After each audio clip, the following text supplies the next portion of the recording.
In this question, a golfer strikes a golf ball from a platform, and that golf ball follows a trajectory that forms the same shape as that of a parabola, so it forms a parabolic shape. We need to find the maximum height that this ball gets to, and at what horizontal distance it is that occurs. So a parabola where we're trying to find the maximum height, that's the same as finding a vertex. And a function that might describe that path is y equals negative 0.01x squared plus 1.5x plus 3.3. So if we complete the square for that function, we'll be able to find the vertex, and therefore the horizontal distance and the maximum height. Let's get started. So now we need to complete the square and find the vertex for the function y equals negative 0.01x squared plus 1.5x plus 3.3.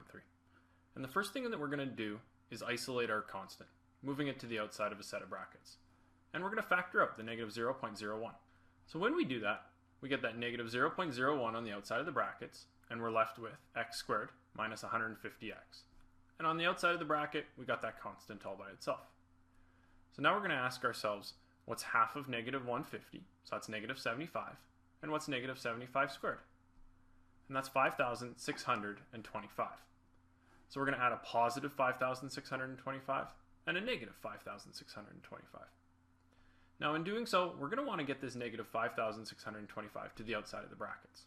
So we're going to multiply that by the negative 0.01 on the outside, which means a negative times a negative is a positive. So we're going to add 56.25 to the outside. When we add that with a 3.3, we get 59.55. Now our last part is to just simply finish completing the square. So half of negative 150 is negative 75.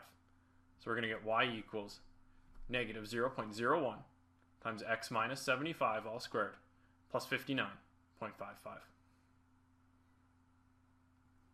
Okay, great. So the maximum height of the ball is 59.55 yards. Rounded to the nearest yard, that's 60 yards. And the horizontal distance with which it reaches that maximum height at is 75 yards.